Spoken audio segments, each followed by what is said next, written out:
जय हिंद दोस्तों, कैसे हैं आप सभी। स्वागत है आप सभी का हजार मंदिरों के शहर कांचीपुरम में। कांचीपुरम हिंदू धर्म का महत्वपूर्ण तीर्थ स्थल है। इसे दक्षिण की काशी भी कहते हैं। हमारे सनातन धर्म में 7 सप्तपुरी हैं जो अयोध्या, मथुरा, द्वारिका, हरिद्वार, काशी, उज्जैन और कांचीपुरम। यहाँ पर दर्शन करने से मोक्ष की प्राप्ति होती है। ये कांचीपुरम अपने प्राचीन मंदिरों, ऐतिहासिक विरासत और रेशमी साड़ियों के लिए पूरे विश्व में प्रसिद्ध है। ये शहर पल्लव और चोल साम्राज्य की राजधानी हुआ करता था। उस काल में यहाँ पर एक से बढ़कर एक मंदिरों का निर्माण भी कराया गया। तो दोस्तों, आज मैं आपको कांचीपुरम यात्रा की संपूर्ण जानकारी बताऊंगा। इस वीडियो में यहाँ तक पहुँचने, रुकने, दर्शन, घूमने, खाने पीने के साथ साथ संपूर्ण खर्च की बात करेंगे। तो कांचीपुरम यात्रा की संपूर्ण जानकारी के लिए एक बार वीडियो को पूरा जरूर देखें। दोस्तों, कांचीपुरम तमिलनाडु का बहुत ही प्राचीन शहर है जो चेन्नई से लगभग 70 किलोमीटर दूरी पर स्थित है। चेन्नई तक आप ट्रेन या फ्लाइट से आने के बाद में बस या लोकल ट्रेन से कांचीपुरम तक आ सकते हैं, क्योंकि कांचीपुरम में लोकल रेलवे स्टेशन ही बना हुआ है। इसके अलावा चेंगलपट्टू और आरकोणम जंक्शन भी यहाँ से 35 से 40 किलोमीटर दूरी पर स्थित हैं। चेन्नई के कोयम्बेडु बस स्टैंड से कांचीपुरम के लिए डायरेक्ट बसेस मिल जाती हैं।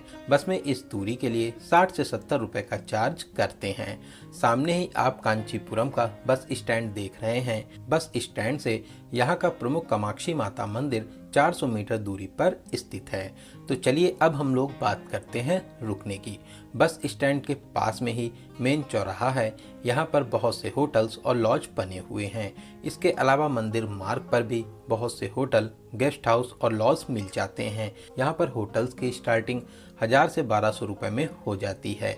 2000 से 3000 के बजट में बहुत ही अच्छे होटल्स मिल जाएंगे। तो चलिए फिर अब हम लोग बात करते हैं यहाँ पर दर्शन करने का सही तरीका क्या है। दोस्तों, यहाँ पर सभी मंदिर सुबह 6 बजे खुल जाते हैं, फिर दोपहर में 12:30 से 4 बजे तक बंद रहते हैं। फिर उसके बाद में 4 बजे से 9 बजे तक आप दर्शन कर पाएंगे। कुछ मंदिर तो आसपास ही हैं और कुछ मंदिर 4 से 5 किलोमीटर दूरी पर स्थित हैं। आप चाहें तो यहाँ पर ऑटो बुक करके सभी मंदिरों में दर्शन कर सकते हैं। ऑटो वाले 700 से 800 रुपए का चार्ज करते हैं।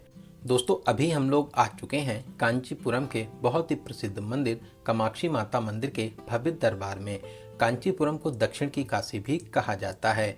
ये अलौकिक मंदिर माता कामाक्षी को समर्पित है, जो मां पार्वती या आदि शक्ति का ही एक रूप है। ये मंदिर 51 शक्ति पीठों में से एक है। इस मंदिर के इतिहास की बात करें तो 5वीं से 8वीं शताब्दी के बीच पल्लव राजाओं ने इसका निर्माण कराया था। बाद में चोल साम्राज्य और अन्य राजाओं ने इसका जीर्णोद्धार किया था। तो चलिए अब मंदिर में प्रवेश कर माता रानी के अद्भुत रूप के दर्शन कर आशीर्वाद प्राप्त करेंगे। दोस्तों, माता रानी के मंदिर के अलावा मंदिर परिसर में भगवान विष्णु के रूप वराह स्वामी, माता लक्ष्मी, महादेव जी भी विराजमान हैं। आप सभी के दर्शन कर आशीर्वाद प्राप्त कर सकते हैं। तो यहाँ पर दर्शन करने के बाद में चलेंगे शंकर मठ, जो यहाँ से 800 मीटर दूरी पर स्थित है। दोस्तों, शंकर मठ को कांची कामकोटि पीठ भी कहते हैं। इसकी स्थापना आदि शंकराचार्य जी ने की थी, जो पंचभूत स्थलों में से एक है। यहाँ पर आप बैठकर ध्यान आदि भी कर सकते हैं। यहाँ पर आपको बहुत ही शांति और सुकून मिलेगा। तो यहाँ से आगे बढ़ते हुए अब हम लोग आ चुके हैं कुमार कोट्यम मंदिर में, जो यहाँ से मात्र 100 मीटर दूरी पर ही स्थित है। दोस्तों, ये मंदिर कांचीपुरम के प्राचीन मंदिरों में से एक है। इसका निर्माण पल्लव राजाओं ने 9वीं शताब्दी के आसपास कराया था। ये मंदिर भगवान शिव और माता पार्वती के पुत्र भगवान मुरुगन को समर्पित है। इसे सुब्रमण्यम स्वामी मंदिर भी कहते हैं। तो यहाँ पर दर्शन और पूजन करने के बाद में अब हम लोग चलेंगे श्री पांडवा परुमल मंदिर, जो यहाँ से कुछ ही दूरी पर स्थित है। ये मंदिर अपने आस्था और इतिहास में विशेष महत्व रखता है। साथ ही साथ ये मंदिर भगवान विष्णु के 3 सबसे पुराने मंदिरों में से एक है। मंदिर में भगवान विष्णु की विशाल प्रतिमा स्थापित है। साथ ही साथ यहाँ पर भगवान परुमल, जो कृष्ण जी के अवतार हैं, और रुक्मणी जी की पूजा अर्चना भी की जाती है। इस मंदिर को आप अपनी लिस्ट में जरूर शामिल करें। यहाँ पर दर्शन करके आपको बहुत ही अच्छा लगेगा।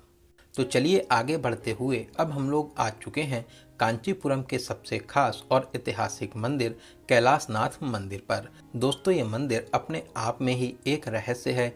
यहाँ की जटिल और अनोखी नक्काशी आपको हैरान कर देगी। मंदिर की दीवारों पर द्रविड़ शैली में सोम स्कंदों की नक्काशी का तो कोई जवाब ही नहीं। बलुआ पत्थर से बनने के कारण इस मंदिर को रेत मंदिर भी कहते हैं।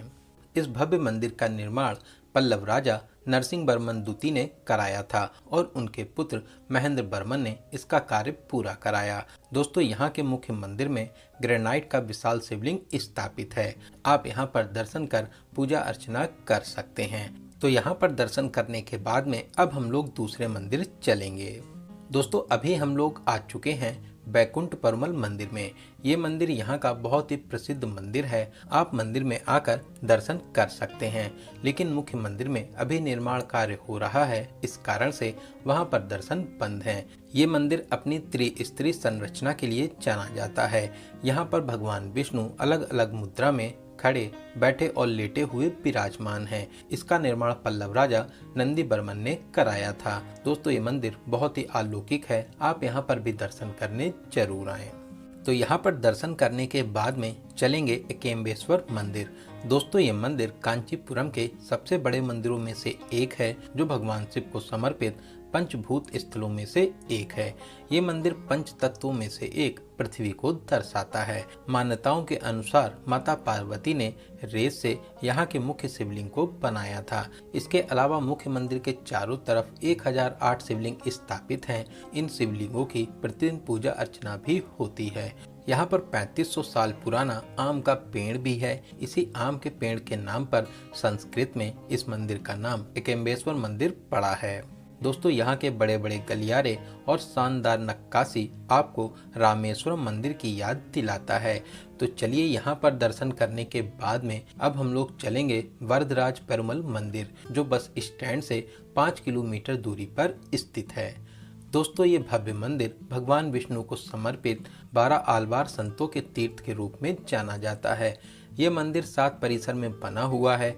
साथ ही साथ 23 एकड़ में फैला कांचीपुरम का सबसे बड़ा मंदिर है। इसका निर्माण चोल राजाओं ने कराया था। बाद में विजयनगर साम्राज्य के समय पर भी इसका जीर्णोद्धार होता रहा। यहाँ पर 100 स्तंभों वाला विशेष हॉल भी है, जिसके स्तंभों पर रामायण और महाभारत की कहानियों को दिखाया गया है। आप यहाँ के मुख्य मंदिर में प्रवेश कर भगवान विष्णु की 10 फीट ऊंची प्रतिमा के दर्शन कर आशीर्वाद प्राप्त कर सकते हैं। इसके अलावा मां लक्ष्मी के साथ साथ बहुत से देवी देवता भी यहाँ पर विराजमान हैं। इस मंदिर में 40 फीट ऊंची एक लकड़ी की प्रतिमा भी है, जो हर 40 वर्षों में एक बार बाहर निकाली जाती है। आप इस मंदिर में दर्शन करके खुद को धन्य कर सकते हैं। दोस्तों, कांचीपुरम में बहुत ही अलौकिक और दिव्य मंदिर भी हैं। आप बहुत ही जल्दी प्लान बना के कांचीपुरम में दर्शन करने जरूर आएं। बात करें खाने पीने की, तो यहाँ पर आपको बहुत ही शुद्ध और पवित्र भोजन मिलता है। साथ ही साथ आप यहाँ पर दक्षिण भारतीय खाने पीने को भी जरूर ट्राई करें। इसके अलावा नॉर्थ इंडियन, राजस्थानी, मराठी और चाइनीज़ फूड भी आपको मिल जाते हैं। तो चलिए, अब हम लोग बात करते हैं यहाँ पर आने का सबसे अच्छा समय कौन सा है। दोस्तों, आप अक्टूबर से अप्रैल तक के समय पर यहाँ पर कभी भी घूमने आ सकते हैं। इसके अलावा मई और जून में भी बहुत से लोग यहाँ पर आते हैं। उस टाइम पर यहाँ पर बहुत ज़्यादा गर्मी भी होती है।